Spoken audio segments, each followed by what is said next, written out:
Okay, far away. Yeah, so welcome. Where are you at the moment, Trevor? What's the current situation for you up in Early Beach at the moment? Yeah, look, I'm sitting in my office here in the gorgeous Whitsundays, overlooking the marina. Possibly I could just move the laptop and just show them the marina. I don't know. Give it a go. Give it a go. Yeah, let's see how we go there. But this is what I'm looking at the moment. A gorgeous day, and oh wow! I don't know if anyone can see that, but that's our vista at the moment. Beautiful weather. Yeah, oh look, it's just absolutely gorgeous. And the tragedy is we haven't got one boat on the water. So get you back on there. Okay. Yeah, so the situation at the moment, we're effectively, the boats are all grounded because of two things. We've got no flights coming into the Whitsundays. And secondly, the travel restrictions for any non-essential travel is not permitted. So we've got our staff doing some ongoing maintenance. There's not a boat I know that doesn't need more work done to it. So we've got the team down there getting some extra polishing, a bit of extra off-season maintenance done, and just working through the fleet at the moment. And so we're ready to go as soon as it opens up again. So it looks like a pretty quiet season ahead at the time being. Oh, look, certainly, we're in strife until they start relaxing the essential travel components. Even if that's relaxed in Queensland, we'll pick up quite a bit of business just from the local communities, Townsville, Rockhampton, Mackay. There's families there up and down in this region who have had their holidays, some of them on our boats, but, most probably elsewhere that completely shattered. And they're very keen to get out of the water and to escape. So, look, the minute we get some sort of relaxation of restrictions, we'll be back in business. Excellent. Before we dive into, I guess, the topic, which is what is the future, for the bareboat fleets in Whitsundays and even broader than that. Just a little bit about yourself, I guess, Trevor. I mean, well, first of all, what was your first boat?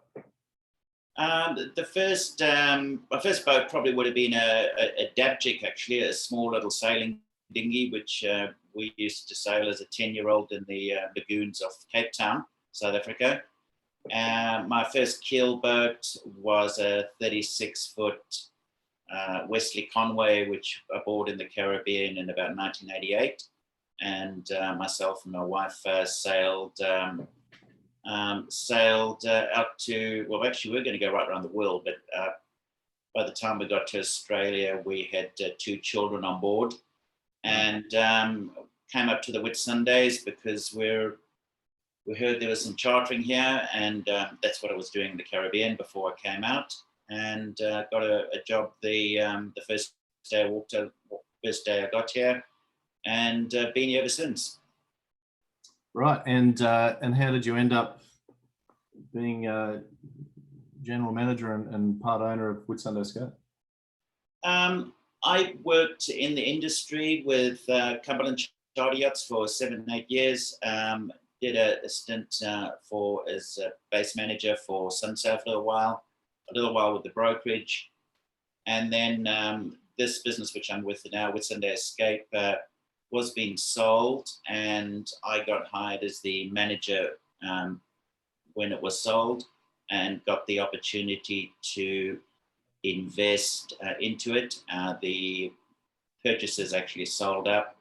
I found some additional additional investors. We were boat owners in the fleet to contribute, and really the rest is history.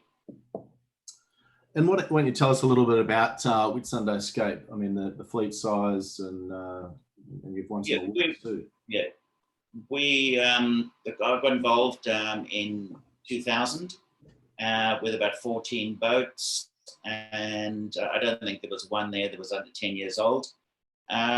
Today, we're running 36 boats. About a third of the fleet are under 5 years, and we're, well, I hate to say, we probably are the leaders in the industry. In the Whitsundays, we're probably the largest fleet at the moment, and probably the most modern fleet. That's there's been no magic bullets. It's just been a matter of just doing the right job by our customers, so they keep coming back, looking after our boat owner investors, so they reinvest with us, and just one day at a time. But certainly have grown steadily over time. And for those who haven't spent any time in the Whitsundays, what should you experience or expect as a charterer up there? The Whitsundays are probably unique in a lot of categories. Probably the main thing is it's unspoiled.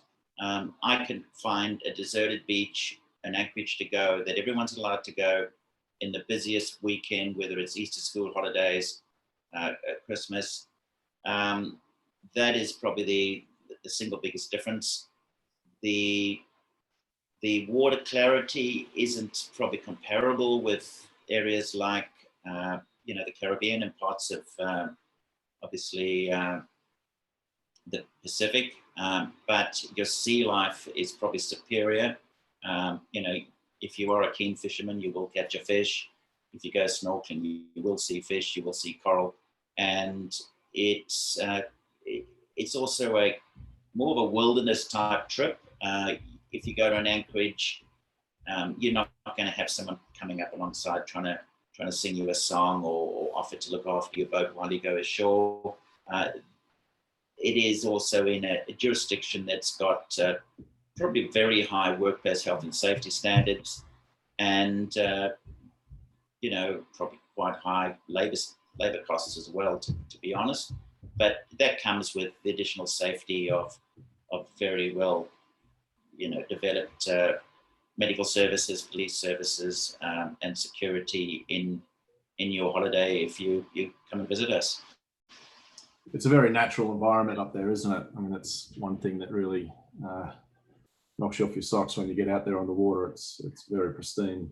It's certainly different from other areas. You can't go from anchorage to anchorage and expect to have a meal or a pub on the beach. You get to the beach, the only one you'll find is probably goanna and a couple of cockatoos, but certainly it's not a destination like others. So that given, it's a beautiful location. It's a favourite place for a lot of Australians to visit on sailing holidays. Given the chaos and the lockdown that's going on at the moment, and the fact that this season's going to be a very tough one, I mean, what is your outlook for, say, a year's time, the next season? Well, my personal view is, when actually, to be quite honest, even a month ago, before there was this total lockdown, we're actually looking at a very good season. Going forward, I expect it to be, the moment the restrictions are reduced, basically, that people can travel. I expect to have a very good season. In fact, at the moment, we're winding back our specials in the August, September, October, later in the year. We actually will be putting up our prices, and we've actually got quite good demand there at the moment. The big thing for us is the uncertainty and how long this will go on for. But at the moment that gets relaxed, we'll have a good season. Our market is 90% domestic Australian tourists, Brisbane, Sydney, Melbourne, and we do well when Australians holiday at home. Previous years, we've had a bit of a tough time with cheap overseas holidays. The cruise ship industry, holidays in Bali, even European packages have been very competitive. That's been coupled with a very competitive international flight pricing that's attracted Australians away from home. I believe in the next few years, with the cruise ships, probably won't be running for a long time. I don't expect any Australians will be flying overseas until we got a vaccine. And those Australians will be looking for holidays, and there's no better place than on a boat in the Whitsundays. Yeah, I remember during the GFC, which was, you know, a really tough time for everyone as well. The scenario in the Whitsundays was completely different, wasn't it? Because the Australian dollar was way up, you know, over parity, but now it's down around 60 cents. Do you think that's going to have a big impact, you know, from, I guess, being a commercially or financially more competitive? Oh, look, certainly the dollar will help.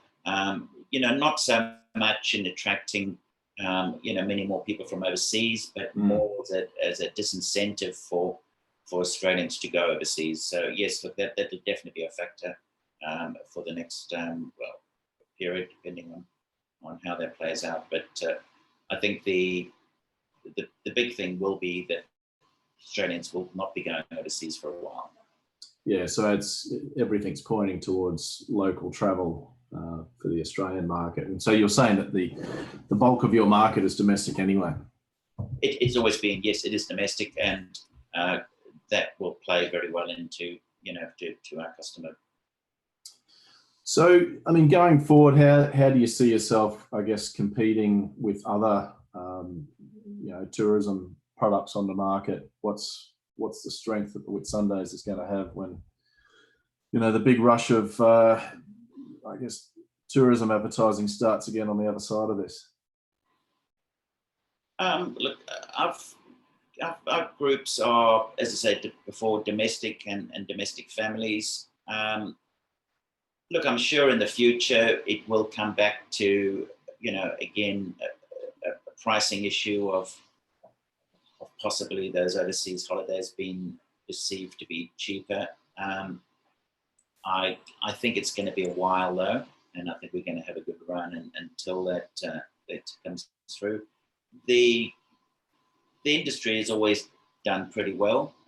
You know, we're sitting on a normal year of about 140 to 160 days a year for a bareboat, and that'll earn a good enough return to satisfy the investor and to, you know, to keep everything ticking over. I expect in the next few years we'll probably be hitting 200 to 220 days for a lot of the fleet. And as with any business, once your overheads are covered, you know, anything at the top or in excess of that becomes cream. So really, I'm looking at quite a good few years. Look, beyond 2 or 3 years, I don't know, but I'd say for the next 2 or 3 years, we will be having some good seasons. Right.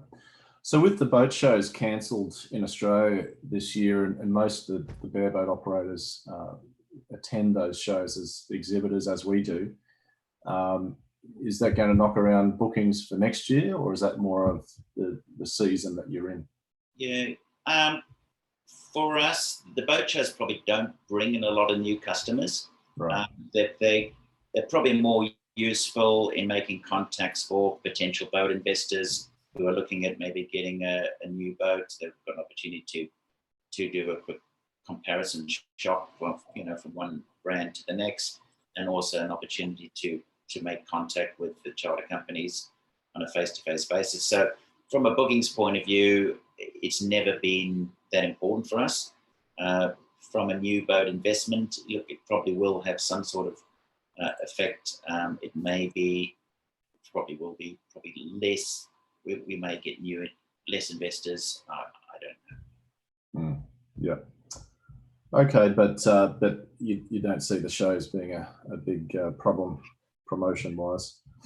And do you expect to see some support from the I guess the tourism boards and Queensland government into the Whitsundays?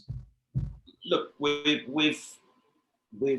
got a handout. I'm actually also on the board of Whitsunday Tourism, and we've got, you know, some requests in for a number of initiatives. One of them would be from the state government to give us some support on marina berthing costs and tenancy costs in the short term.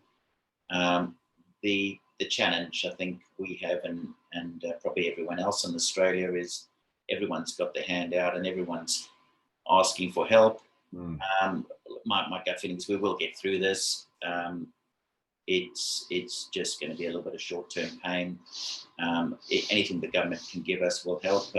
Certainly the JobKeeper one will help a little bit, and we'll have the opportunity to keep staff with more hours than we would have otherwise, and it will help our overheads going forward for the next 2-3 months, whatever it takes.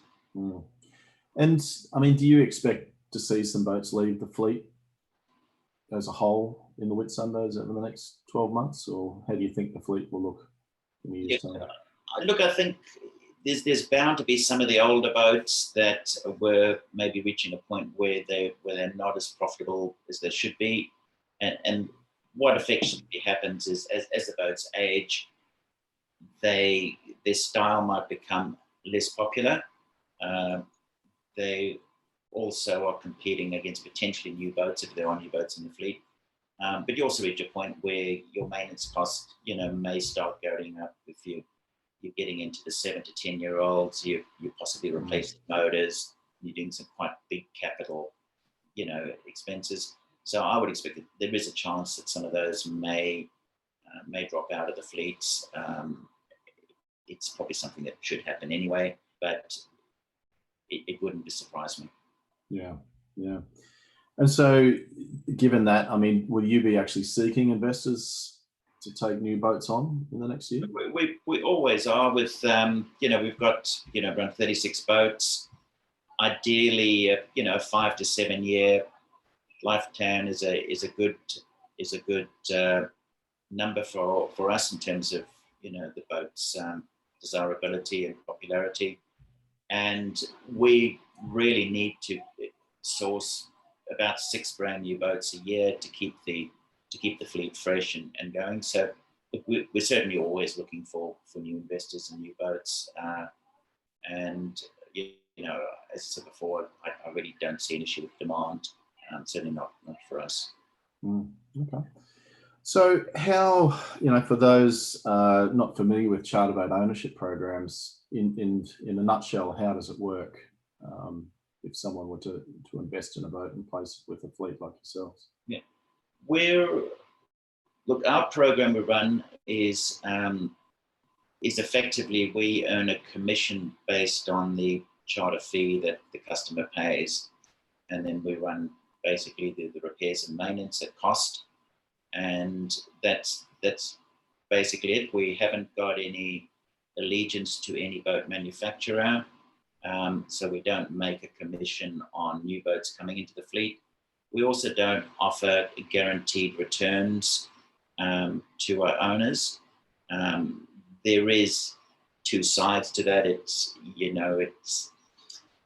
something we don't do, and the issue I can see possibly with guaranteed returns, and there's certainly be exceptions, but there is a disincentive for the boat charter company to reinvest in maintenance and preventive maintenance. So you do find sometimes those boats do deteriorate quickly, particularly some of the Caribbean fleets, and that's possibly where you get the misconception that a bareboat is just worn out and wrecked, and a basket case after 5-7 years when the charter company hands it back. With our model, the owners are getting an investment. They are taking a risk with us. We've got 3 boat owners at the moment that have got more than 1 boat in the fleet. We've got one has actually got 3 boats in the fleet, and those investors are investing with us because they're perceiving the return on investment is superior to property and shares and other things, which certainly would be shares at this stage. But and we've also got 2 or 3 that are on the 2nd or 3rd boat in our fleet as well. So they've sold the other ones. We've got at least 2 out there that are sourcing another new boat for the fleet, for the one they've just sold. So it's really becomes a family after a while, where those relationships are built it up, the trust is proven, and they've got the confidence to go out and buy another boat and put it with us for another 5 years. And why would someone, I guess, buy a charter investment boat and leave it in the fleet in the first place? What are the, why, you say that you've got a few owners doing this over and over again. What's the main reason? I think about three things need to come into play. I mean, obviously a passion or a love of boating or something you want to do and get into. The other one would be, there is some tax benefit of owning a boat. So it normally would be someone who is in a salary or business position where they can get some benefit of really probably the depreciation allowance, which, is relatively generous. And, I think with those things, coming together, it's, it does work. Yeah.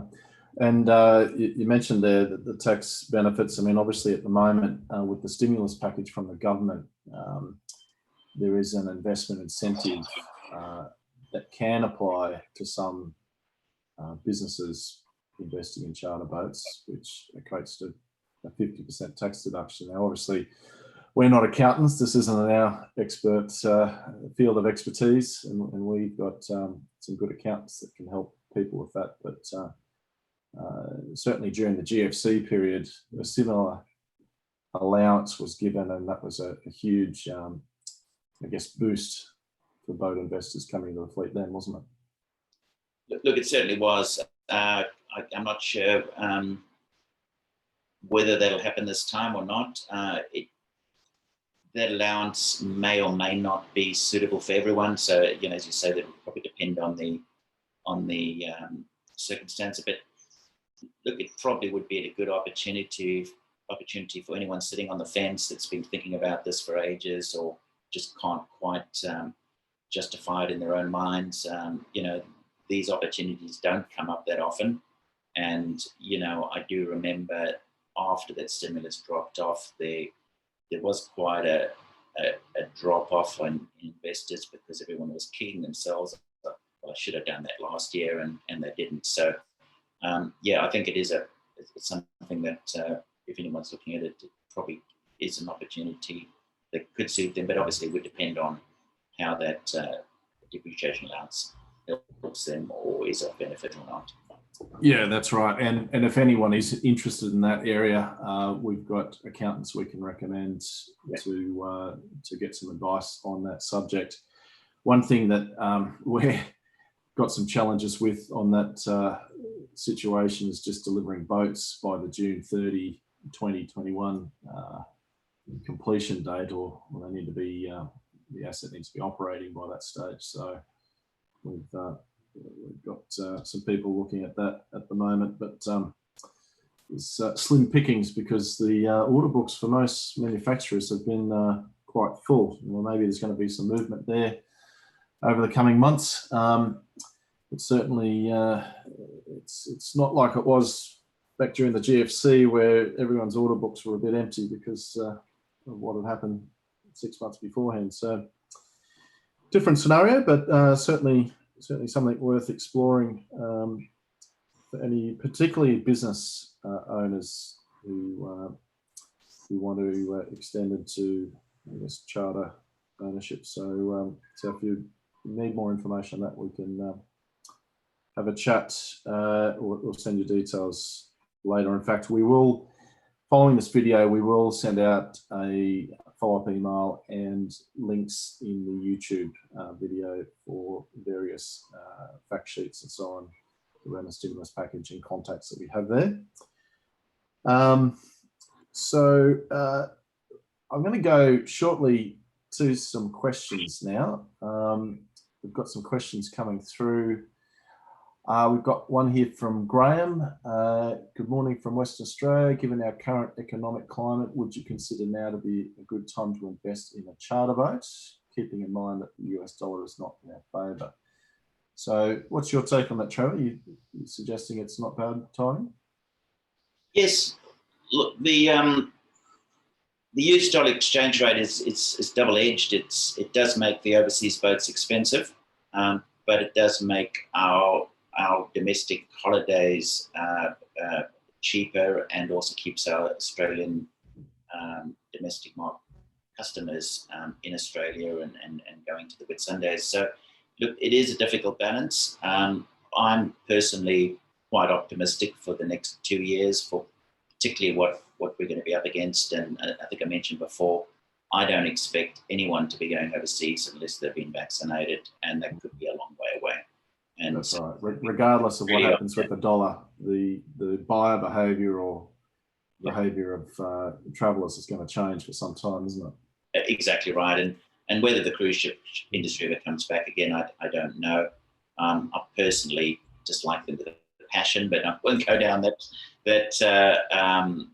mark at the moment. But mainly that any tourism operator up and down Australia is competing, in my view, an unfair sort of playing field, in that they're not paying salary wages that we are, and working to the standards that we need to. So anyway, look, I'm digressing from answering the question, but yes, look, I certainly am positive going forward for the next 2 or 3 years, definitely. Excellent. Got a question here from Daniel. What is the average humble investment on a 39-foot catamaran to keep in the fleet? That's probably quite a complicated question in terms of excuse me. What level of a finance that you want to dive into. So a Seawind 1160, for example, which has been one of the classic charter catamarans in the Whitsundays and Sydney Harbour for that matter. They're probably up around the sort of 700 mark at the moment, but finance is pretty cheap, and obviously the government is pushing very hard. And in fact, there's been big reductions in the cost of finance for commercial enterprises through the banks, pushed through by the government. And also the finance people that we're dealing with have got a few options around how you secure that finance, whether it's against the boat or maybe perhaps even against property. That again brings the price of the finance down, and the payment period stretches out a much longer period as well. So there's a few variables in that to work out what you've actually got to come up with. Typically, people will finance a good portion of the boats for tax reasons, I suppose, or it makes sense to.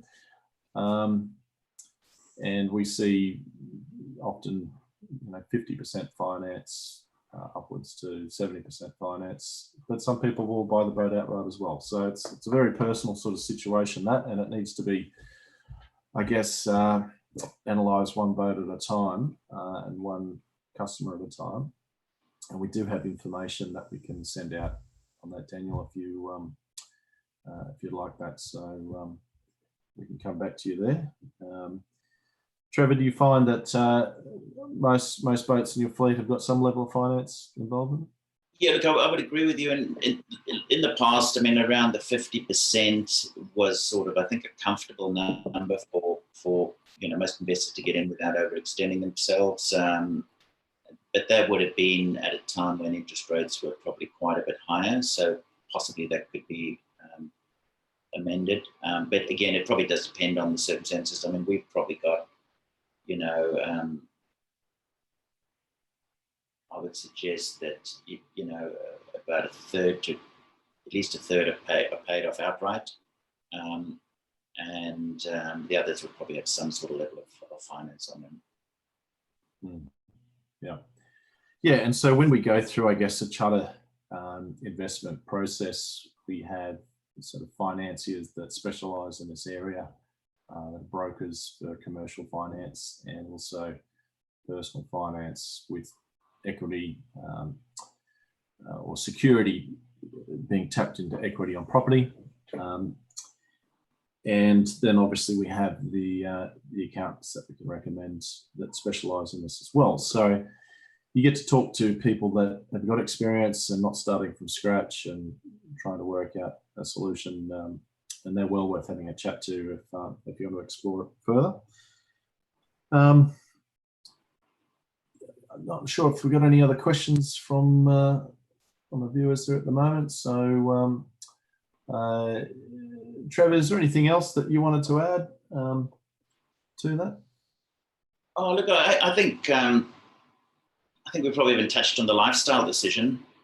You know, I was talking to a boat owner just the other day over these issues, but we got talking about boating and things, and he said he used to have a boat down Sydney Harbour, and he would go down and they would spend half a day getting it ready. They would go out for the weekend and then have to come back and clean it again. And then half the time they went down, the starter motor was flat, or the seagulls had made a mess of everything.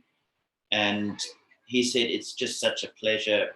We come up on holiday, we book it in, we turn up at the boat, the linen's on board, it's all ready to go. We put our groceries on, we go out the week for the family, we come back in, and we will walk off. And, and the best part is the boat's earning money for us all year round. And as an alternative to owning, a private boat, it does make so much sense. The other thing is our location is just amazing. We've not only got the Whitsundays, but as a private boat owner, you've got the outer barrier reef. Look, I've only get out there a few times for all sorts of reasons, which probably aren't an excuse. But you've got 150-foot viz. You've got pristine coral. You've got lagoons where you'll be the only person in the line of sight to anchor behind. You can go a little bit further. There's some atolls 200 nautical miles just off the barrier reef, which if you really are ready to explore, are just absolutely amazing. Again, also trailing Australian territory. And then obviously you can sail all the way up to Cairns, all the way down to Brisbane, and day trip the whole thing from island to island. Yeah. So I think that destination for anyone who's adventurous, maybe doesn't want to do a around the world cruise and with the risk associated, you can do all of that in your backyard in Australia with all the protection from the health system, the rescue system. You can also, in my case, my wife's got a little dog, and she's not keen to go overseas unless she can take the dog. So we'll be something dangerous, very confined to that Queensland coast. But look, I think that's something that's missed. Is that certainly that lifestyle, the lifestyle option of this destination. In terms of personal use, which we also haven't touched, is we write in our contract 28 days, but it is permitted for the owners to use it for more than that, provided they declare on their tax returns. You could quite feasibly block the boat off for 3 months, take it up and down the coast, or even do an overseas trip to the Louisiades or one of the more islands, which are really only 5 days away, and then bring it back and put it back into charter. So there was a lot of options there, which, someone that doesn't really want to buy that boat, spend all that money, and drop everything, have the hassle of having to sell it again and use it for that one-off trip, which may or may not be as long as they intend. No, that's actually a really good point. You're glad you picked that up. I'm a huge advocate of charter boat ownership, partly because, over 20 years, I've seen a lot of clever people pick up on this and do it, and particularly people who are still working or got busy lives or just other commitments. They're not able to or even willing to move onto a boat for years and years. They want to do more condensed sabbaticals, as we call them. And we had a customer that had a charter boat up there, and they did a trip out to the Pacific Islands, came back and left it in the fleet again. So it's very doable. And in fact, I've got a charter boat of my own in Sydney Harbour in this marina behind us. My fancy, right, there's the tent, right? No magic shit there. in our marina here on Sydney Harbour. We've got a very busy. We've just come off a very busy summer season. We've got a number of boats there that we manage, but just for my own family, I mean, we take the boat out and go up to Pittwater, for a week at a time, and I've had some of the best holidays we've ever had, just because you connect as a family and you're not sort of in this commercialized resort or cruise ship, as you mentioned, that has got everything pre-packaged. You can sort of pick your own adventure as you go, and really learn something for your kids or family as you go. So I'm a big advocate for it, and I never touch any maintenance on my boat. I do a little bit here and there when I'm using it, but we've got a crew of people keeping it well maintained and operating, and it's out most weekends. So similar scenario for what you're talking about in the Whitsundays. And I guess I've got customers that might fly into, say, Proserpine to pick up their boats, Trevor, go out for a week or two, and then leave it at Hemo and fly out of Hemo. I mean, that's very possible too, isn't it? It certainly is. That's possible, but you really do need to have someone at Hamilton Island or wherever you leave them that is going to maintain it during the times that you're not there. So yeah, but you as a charter company could arrange, if it was in your fleet, to take the boat back from Hemo, right? Oh, certainly. Yeah, no, we do.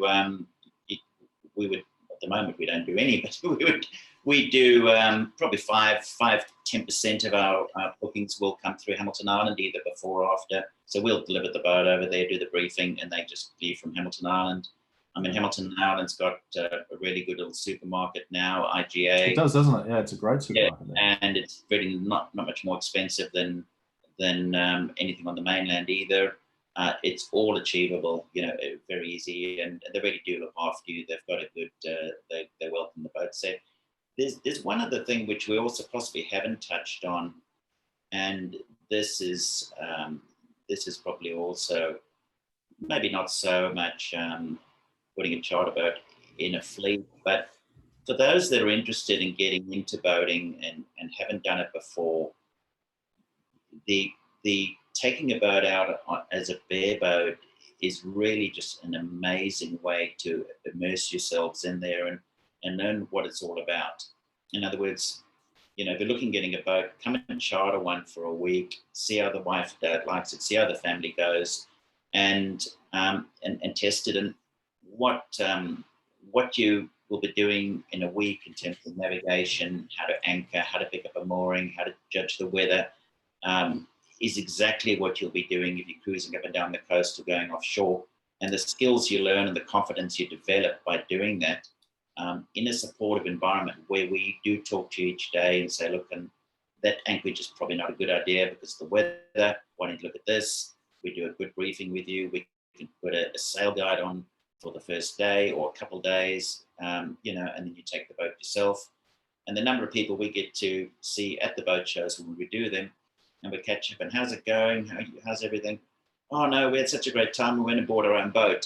So I thought, oh well, I've lost a customer, but we're going cruising, and so that's that's another side of it, and I think that's something that one of the problems I think going forward for the whole marine industry is there's not a lot of people coming through that have got sailing skills anymore. The sailing clubs aren't full of 200 little sabos or little sailing dinghies with kids coming up through the ranks. So there isn't that the big pool of people with the sailing skills, and there is no better way to do it than in a supportive environment on a bareboat in the Whitsundays. And I think that's just a factor for people to consider that are trying to get involved and test the waters and see how they like it. No, it's a great point, Trevor. And I mean, the same applies for boat owner investors too, though, right? I mean, it's a great way if you've got no experience parking a boat in a fleet and building up your experience over a few years before you shoot off to the Pacific Islands. Exactly right. No, there really is no better way than actually doing it, and in a you know, in a supportive environment. And you know, the challenges that they grace, that, you know, they have around the Whitsundays are just about equivalent to anyway. Yeah, yeah. We've got some more questions coming through here. Good one here, actually. Can you put a used catamaran in charter? Sure.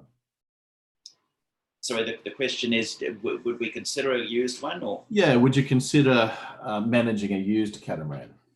Look, certainly. It a little bit would depend on the age and the condition of the boat. There is, you know, certainly is an option there. You know, if you've got an existing one at the moment, obviously you've got its history on the maintenance. I think anyone buying a used one would have to do pretty good due diligence on its maintenance history and its condition. But yes, to answer your question, yeah, certainly would consider it. Mm. And I think that's just to explore that a little bit further. We have had people in the past buy, you know, boats that are 10 years or even older, even operating in the fleets up there. And, you know, they've been disappointed because the cost of maintaining some of the older boats really does get up there, doesn't it? Oh, look, I think, and then that's what I would put, you know, those conditions on my statement. You know, certainly something over 10 years is probably very doubtful we'd consider, but something in that 5 to 7 that's been looked after and is an option would be there. But I think anyone doing it needs to understand that there will be a potential, you know, that they need to be probably ready for those surprises and factor that in their consideration. Which I guess is the benefit of a new boat, because it's under warranty and obviously a lot less wear and tear, minimal wear and tear on it. Yeah. I mean, if we're getting onto the subject, that the strategies that work quite well, and we've got one owner in particular that's been with us, has been with you guys actually, a Seawind owner, and every 5 to 6 years he would sell his existing boat as a going concern and go ahead and buy another one and just roll it over. And there's quite interesting benefits in doing that from a tax point of view, and also from the capital gains, which I won't get into now, but you might want to touch on. But that really does work, and he's done that, I think, for 5 boats, and is only now just retired, and due to some health issues no longer has one. But that does work, you know, if you sort of stick to that sort of strategy. Yeah, and again, that it's lots of variables there depending on the circumstances for the tax position. But yeah, certainly warehousing the tax of one boat into the next as you upgrade has certainly helped some boat owners invest more into bigger boats as the years go by. So again, that's something the accountants can share in great detail with you if anyone's interested. I've got another question here from Niles. How do you allocate boats, and do all owners get equal time, Trevor? Okay. Generally in our fleet, it's a pretty mixed. It's a pretty mixed fleet. In other words, we don't have 5 of the same design, unfortunately, but anyway, it's the way it works out. So that generally isn't too much of an issue. We will price it accordingly. The customers will book those boats. Where we do have 2 or 3 of the same model, we would share those out. If we had a new model coming in, we would put a caveat of the others being first boat off the rank for at least a 12-month period. So we didn't dilute those bookings. One of the factors with the bookings, and particularly for our industry, that they're a long way in advance, and we need, you know, ideally, you know, 6 to 9 months lead time if we know boats coming into the fleet to get a bit marketed. And it wouldn't be fair for, just say we had 2 Seawind 1160s to have spent all this marketing, got the good bookings for that boat, and then brought one in, you know, and diluted those bookings that he or she had already on the board. So it definitely put a 1 year, a 1 year period of the others being first cab off the rank. Sure, makes sense. So it's essentially all the boats are promoted individually, and unless you've got 2 or 3 of the same. Yeah, and also look, the owners do they do have some influence on the bookings. We've get some which say, look, I think it's working too hard. Let's bump the price up a little bit, or we're we need a few runs on the board there. Let's modify. So we're not. The owners are participate. They do participate in the running of those boats, and we're open to suggestions and working in with their requirements. Excellent. And something that we've had some boat owners do as well on the odd occasion, it doesn't happen that often, but some boats get moved between the Sydney fleets in summer and the Whitsunday fleets over winter to get 2 peak seasons. Is that something you would consider, Trevor? Look, we certainly would consider it. I might probably disagree with some of the suggestions there before. It does work where the owners got the spare time and can do the deliveries back and forth. I think where it doesn't work is where you put too many tight deadlines in, and you have a weather event or a mechanical breakdown or something that restricts you from getting from A to B in the time allocated, or you end up hiring a crew to do it. I think by the time you do that, you'll often find it probably isn't worth the exercise. We've had a few owners that have done it maybe once, and then next year it's not worth it. We also do have quite a broad season up here in the Whitsundays. We're pretty busy through Christmas right up to about the 15th of January. So it's not like, for that summer period, the boat's sitting here not doing anything. And then, look, February, March are pretty hopeless. But, again, ramps up in April. So they're not missing out. Well, probably, I don't know how much they would actually really be gaining through the exercise. And then if you throw in the wear and tear and things, it may not be worth it. So look, I wouldn't rule it out, but I don't think it's as viable as maybe something. I think it probably works more so for people who would actually prefer to have their boats, say, in Sydney year round, because our season is very black and white down here. By usually, I mean, it's beautiful weather here in Sydney at the moment. It's very mild. Usually by Easter or just after Easter, when the southeasterlies kick in and the rain fronts come through, it gets pretty bloody miserable. Yeah. I mean, you get some beautiful winter days, don't get me wrong, but the charter industry really does go into hibernation, which is fortunate for us with what we're going through here, because our little charter operation won't, providing everything switches back on by Christmas, we won't be too affected. But for boat owners who don't want to have their boats sitting around and like the idea of having it in the Whitsundays, and they've got the time, like you said, to jump on and deliver it north and explore the Queensland coast along the way, and get some value out of doing that, and then pick up some charter work while it's up there, has probably got more value in that context, I guess, Trev. But yeah, it's a lot more coordination for sure to make it all work. A few logistical challenges, but it's probably something we picked up on actually during the GFC. We noticed certainly a lot of the big boats still do it, but a number of boat owners were moving their boats back and forth and keeping them busy. So it's not without its challenges. I can see that.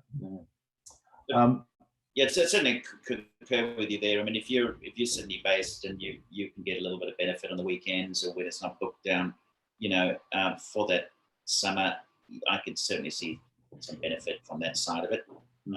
You know, as an investor in Perth, I don't know. Anyway, you know, but exactly. Yeah, I think you know, from the lifestyle decisions, yes, you know, it certainly would make sense. Yeah. Got another question here from Daniel. Is there a set fee for the charter company and the owner profitability? So I think you touched on this earlier, but maybe just want to clarify that for Daniel. Sorry, a set. Is there a set fee for the charter company and the owner profitability? So I guess it relates back to, you know, the charge that the charter company takes, but it's essentially a percentage. Correct. Yeah. So we charge a percentage, which I'm not going to disclose in this forum, but basically a percentage on the charter fee paid by the customer. That's our business model. Everyone has a different one. The reality is, if we don't have bookings going out, we're not making any money. In fact, we're backwards, but that's it. It is a set fee. It's across the board for all the boats in the fleet. Yeah. So if things slow down, the bookings get slower. Obviously, the charter company shares that pain, and when things are going well, the charter company also gains the benefit. Exactly. Yeah. But again, one point, and I think it's really important that you raised earlier around the fixed, I guess, fees that some of the overseas charter companies do, or fixed returns, I should say, versus the variable returns. The maintenance on the boats doesn't usually stop unless the boat owners, I guess, force you to do that. But the asset is protected through good maintenance of the boat, right? So that's a pretty important thing to have in place, I would have thought. Look, I would agree. I mean, I think, you know, you may have someone thinking there, well, look, I wish I had my boat in a fixed return, but I can probably assure you there'll be every charter company in the world that's under that will be claiming force majeure or whatever it is, you know, that's a calamity beyond their control, and that will cease to exist until things come back. So that, you know, it's you know, it may or may not work. But the maintenance is important. There's also, you know, other factors that come into play with guaranteed returns, in that you may be encouraged to maybe work the boat too hard at a discounted rate. Some money is better than no money, you know, and that could result in probably a higher utilization than maybe you would otherwise if you're trying to maintain pricing. So there are a few other sort of disincentives to the boat in terms of, but look, I'm not, I'm sure there's really good charter companies that do a really good job in their maintenance and honour it. But you know, the experience we've had with secondhand boats around the world is that it's hard to find one where they've really put the effort into the maintenance while they're on a guaranteed return. Yeah. One other question here, Trevor, from Ross. Does the charter company offer skippered cruises and trips as well as bareboating? With these survey requirements, the boat needs to be chartered by one person and one group of people. So we can't take, you know, per cabin or anything else. And then what we can, are permitted to do is to provide what they technically call a sail guide to go on board and assist with the operation of the boat. But the boat needs to be booked by one group of persons. Yeah. So it's not a question. Yes, we have got sail guides available, and we can take people out. Yeah. All right. So your family could charter a boat, but if you weren't experienced or, you know, were uncomfortable taking it by yourself, you can provide a sail guide at a fee. Yeah. And the charter business we have in Sydney, we package similar things, really trying to give, you know, future boat buyers an experience to get some time on the water. So it's a good way of going up there. I don't think we've got any other questions coming through, unless anyone else has any other questions for Trevor. So no, I think we've wrapped it up there, Trev. So mate, thank you very much for your time. and hopefully we've provided some useful information there. Before we go, mate, when this is all over, where's your bucket list place to visit?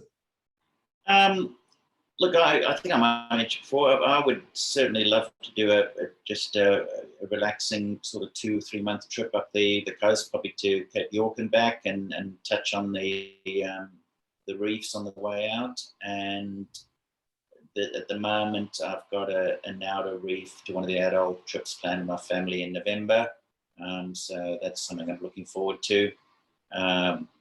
But I think 30 years ago would be a racing trip around the world, but not so much anymore. I'm happy with the comforts that the boats offer, and you know, the security of the destination that we're in at the moment.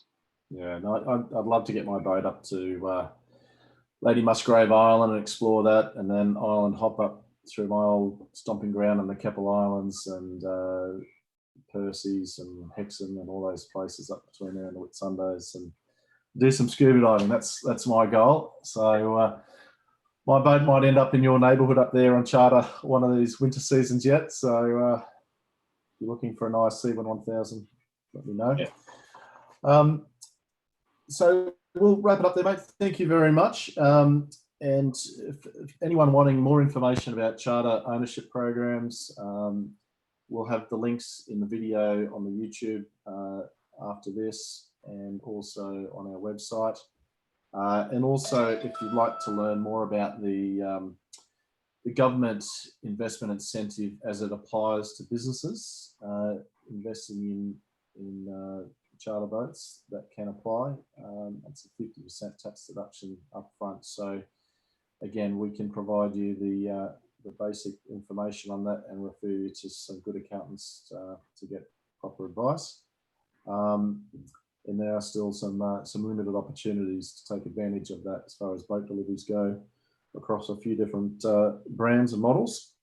But mate, thank you very much again. And next week, this is the first of our sabbatical summit series. So next Thursday, in fact, because we've got Easter coming up, we'll have a talk with the Multi-Hull Cruising Yacht Club about their rally that's planned to the Louisiade Archipelago, or Papua New Guinea.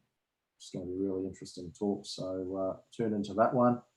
And our website will soon have a full array of webinar and live interviews we're doing with a whole bunch of expert people, including a couple who recently circumnavigated the world on a Seaman 1160, which is pretty impressive, and a few other things coming up around training and other topics. So tune in and register for future presentations. Thanks for having us. And Trevor, again, thank you very much, mate, and good luck through these times, and look forward to seeing you on the other end. Okay, well, again, just wishing everyone watching this, you know, stay well through the next period where we're all in the same boat, sort of, so to speak.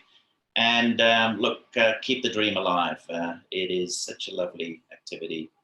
I can't recommend it any higher. Anyway, yeah. Take care. Well said, Trev. Thanks very much. Yeah. And see you next time.